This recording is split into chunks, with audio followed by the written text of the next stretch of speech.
सावन महीने के शुक्ल पक्ष की तृतीया तिथि को हरियाली तीज मनाई जाती है और ये तिथि सुहागिन महिलाओं के लिए बहुत ही खास होती है। इस दिन निर्जल और निराहार व्रत रखने का भी विधान है। मान्यता है कि वैवाहिक जीवन सुखद बनाने के लिए और पति की लंबी उम्र की कामना से ये उपवास किया जाता है।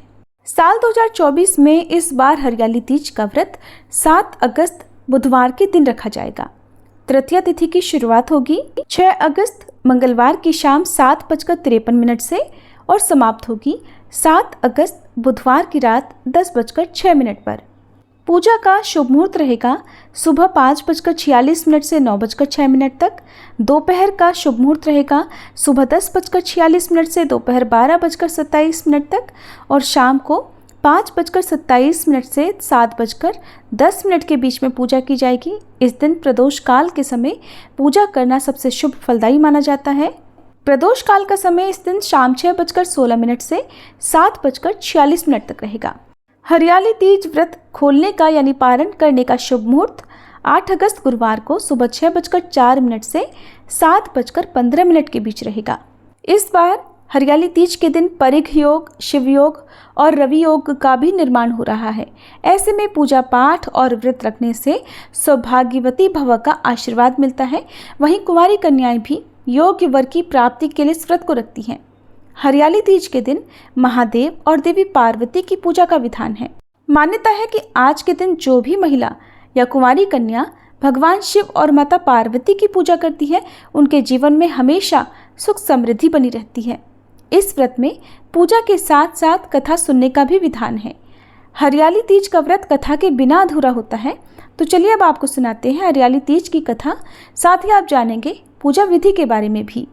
आज की कथा का शुभारंभ करने से पहले आप सभी माताओं बहनों को हरियाली तीज की ढेर सारी शुभकामनाएं। भगवान शिव और माता पार्वती की कृपा सदा आप सभी पर बनी रहे। पौराणिक कथा के अनुसार भगवान शिव ने एक बार माता पार्वती को उनके पूछने पर उनके पुनर्जन्म का स्मरण कराते हुए कहा, हे पार्वती, आपने मुझे पूर्व जन्म में पति के रूप में प्राप्त करने के लिए कठिन तपस्या की थी। हिमालय पर अन्न जल का त्याग कर आपने सभी ऋतुओं का कष्ट सहा। एक दिन देवर्षि नारद आपके घर पर पधारे और उन्होंने आपके पिता पर्वतराज को बताया कि श्री विष्णु जी आपकी कन्या पार्वती जी की कठोर तपस्या से अत्यंत प्रसन्न हुए हैं और वे उनसे विवाह करना चाहते हैं। मैं श्री विष्णु जी के भेजने पर ही यहाँ आया हूँ। नारद जी की ये बात सुनकर आपके पिता के चेहरे पर मुस्कान आ गई और वे प्रसन्न हो गए। उन्होंने तुरंत ही इस प्रस्ताव को स्वीकार कर लिया और उन्होंने तुरंत ही नारद जी से कहा कि वे अपनी पुत्री पार्वती का विवाह श्री विष्णु जी के साथ कराने के लिए तैयार हैं। नारद मुनि ने विष्णु जी के पास पहुंचकर उन्हें सारी बात बताई। भगवान शिव माता पार्वती से आगे कहते हैं, हे देवी, आपके पिता ने जब ये बात आपको बताई तब आप बहुत दुखी हो गई, क्योंकि आप तो मन से मुझे पति के रूप में स्वीकार कर चुकी थी। ऐसे में आपने ये बात अपनी एक सखी को बताई और आपकी सखी ने आपको जंगल में ले जाकर मेरा स्मरण करने का सुझाव दिया। तब तुम राजमहल छोड़कर जंगल में चली गई और जंगल में रहकर तुमने मुझे पति के रूप में प्राप्त करने के लिए कठिन तपस्या की। इधर आपके पिता पर्वतराज आपके लुप्त होने पर बड़े चिंतित हो गए। उन्हें ये चिंता सताने लगी कि अगर इसी बीच श्री विष्णु जी बारात लेकर आ गए तब क्या होगा। भगवान शिव देवी पार्वती से आगे कहते हैं, हे पार्वती, आपके पिता पर्वतराज ने आपके लुप्त होने के बाद सैनिकों को भेजकर आपकी खोज शुरू कर दी और उन्होंने धरती पाताल एक कर दिया, लेकिन आप एक गुफा में रेत से शिवलिंग बनाकर मेरी तपस्या करने में, मेरी आराधना में लीन थी और मैं आपकी तपस्या से प्रसन्न हुआ और फिर मैंने आपकी मनोकामना पूर्ति का वचन आपको दिया। इधर खोजते खोजते आपके पिता पर्वतराज भी गुफा तक पहुंच गए। तब आपने अपने पिता को बताया कि कैसे आपने शिवजी को पति के रूप में प्राप्त करने के लिए कठिन तपस्या की। आपने बताया कि अब आपकी कठिन तपस्या सफल हो गई है। फिर आपने अपने पिता से कहा कि अब आप उनके साथ महल को तभी वापस जाओगी जब वे आपका विवाह शिवजी के संग कराने के लिए तैयार हो जाएंगे। पिता पर्वतराज शिवजी और माता पार्वती के विवाह के लिए मान गए और फिर उन्होंने विधि विधान से शिव जी पार्वती जी का विवाह संपन्न कराया। भगवान शिव देवी पार्वती से कहते हैं, हे पार्वती, आपने मुझे पति के रूप में प्राप्त करने के लिए जो कठिन तपस्या की, जो कठिन तप किया, उसी के फलस्वरूप हमारा विवाह संपन्न हो पाया। इसलिए जो भी स्त्री इस व्रत को करती है उसे माता पार्वती की तरह अखंड सुहाग की प्राप्ति होती है और अखंड सौभाग्य का आशीर्वाद मिलता है। हरियाली तीज से एक दिन पहले महिलाएं या कन्याएं हाथों में मेहंदी रचाती हैं और तीज के दिन विवाहित महिलाएं एक दूसरे को श्रृंगार की वस्तुएं देती हैं। श्रृंगार की वस्तुओं में सिंदूर, पारंपरिक वस्त्र, चूड़ियां, मेहंदी, मिठाई, बिछुए, बिंदी आदि शामिल होते हैं। इस दिन महिलाएं विशेष रूप से हरे रंग का लहंगा या साड़ी पहनती हैं, हरे रंग का ज़्यादा से ज़्यादा प्रयोग करती हैं। अपने आप को एक दुल्हन की तरह सजाकर सुहागिन महिलाएं 16 श्रृंगार करती हैं। हरियाली तीज के व्रत को निर्जला और निराहार रखा जाता है, लेकिन जिनकी सामर्थ्य निर्जला रहने की ना हो वो इस व्रत में फल, दूध या चाय आदि का सेवन कर सकते हैं। कहते हैं कि ये व्रत करवा चौथ के व्रत से भी ज़्यादा कठिन होता है, क्योंकि हरियाली तीज के व्रत को महिलाएं सुबह से लेकर अगले दिन के सूर्योदय तक रखती हैं। अगले दिन सूर्योदय होने के बाद ही व्रत का पारणा किया जाता है। तीज के दिन घर पर महिलाएं मुख्य रूप से तरह तरह के व्यंजन बनाती हैं, जिसमें घेवर, नारियल के लड्डू, साबूदाने की खीर या आलू का हलवा आदि शामिल होता है। महिलाएं अपने सुखी वैवाहिक जीवन के लिए भगवान शिव से प्रार्थना करती हैं और भगवान शिव के भजन और मंत्रों का पाठ करती हैं। जो महिलाएं हरियाली तीज का व्रत रखना चाहती हों वो इस दिन पूरे विधि विधान के साथ इस व्रत को रख सकती हैं। व्रत वाले दिन जो भी महिलाएं, जो भी कन्याएं इस व्रत को रखना चाहती हों, उन्हें सुबह जल्दी उठकर स्नान करना चाहिए। इसके बाद महिलाओं को विशेष रूप से श्रृंगार करना चाहिए। गहरे लाल या हरे रंग की साड़ी, सूट या लहंगा पहने। घर और मंदिर में गंगा जल छिड़क कर शुद्ध कर लें। पूजा वाले स्थान को विशेष रूप से साफ करके फूल, रंगोली या अन्य सामग्री से सजाएं। अब पूजा करने के लिए भगवान शिव और माता पार्वती की प्रतिमा को आप स्वयं भी मिट्टी से बना सकते हैं। यदि आप ना बना पाए तो आपको मिट्टी की मूर्तियां आसानी से बाजार में मिल जाएंगी। अपनी सुविधा अनुसार आप मिट्टी की मूर्तियां बना सकते हैं या बाजार से भी ला सकते हैं। यदि ऐसी भी सुविधा ना हो तो आपके पास जो तस्वीर हो, आप तस्वीर की पूजा भी कर सकते हैं।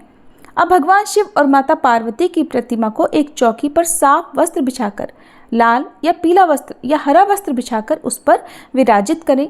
क्योंकि ये व्रत सुहाग के लिए रखा जाता है, पति की लंबी उम्र की कामना से रखा जाता है, तो इस दिन माता पार्वती जी का भी 16 श्रृंगार करना चाहिए। पूजा स्थल पर दिए जलाएं, घी का दीपक जलाएं, हरियाली तीज की कथा पढ़े सुने, मंत्रों का जाप करें। श्री शिव चालीसा और पार्वती चालीसा का पाठ करके आरती करनी चाहिए और सबसे अंत में दूध या दूध से बनी मिठाई का भोग लगाकर आपको उस प्रसाद को परिवारजनों में बांटना चाहिए। सबसे अंत में हाथ जोड़कर पूजा में या व्रत रखने में हुई गलती के लिए सच्चे मन से क्षमा याचना करनी चाहिए। आज के दिन भगवान शिव को भांग, धतूरा, बेलपत्र, शमीपत्र अर्पित करने चाहिए और माता पार्वती को आज के दिन सुहागिन महिलाओं को सिंदूर अवश्य लगाना चाहिए। अगले दिन व्रत का पारण करने से पहले माता पार्वती से सुहाग लिया जाता है और माता पार्वती की मांग में 7 बार सिंदूर लगाकर सुहागिन महिलाओं को अपनी उंगली से वही सिंदूर अपनी मांग में लगाना होता है। इस व्रत में भी अपनी सासू माँ को या अपनी जिठानी को सुहाग की सामग्री दी जाती है।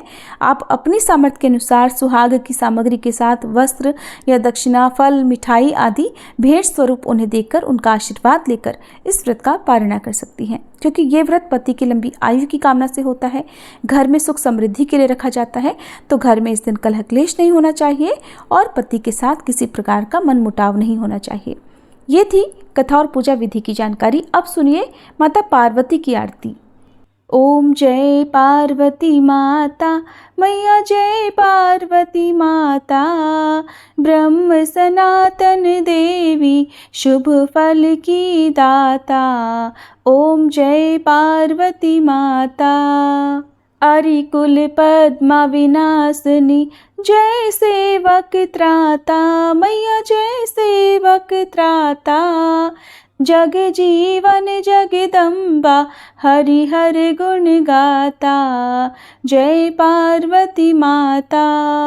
सिंह को वाहन साजे, कुंडल है साथा, मैया कुंडल है साथा, देव वधू जह गावत नृत्य करता था। जय पार्वती माता। सतयुगशील सुसुंदर नाम सती कहलाता, मैया नाम सती कहलाता। हेमांचल घर जन्मी सखियन रंग राता। जय पार्वती माता। शुंभ निशुंभ विदारे हेमांचल स्याता, मैया हेमांचल स्याता। सहस भुजा तनुधारी के चक्र लियो हाथा। जय पार्वती माता। सृष्टि रूप तुही जननी, शिव संग रंग राता, मैया शिव संग रंग राता।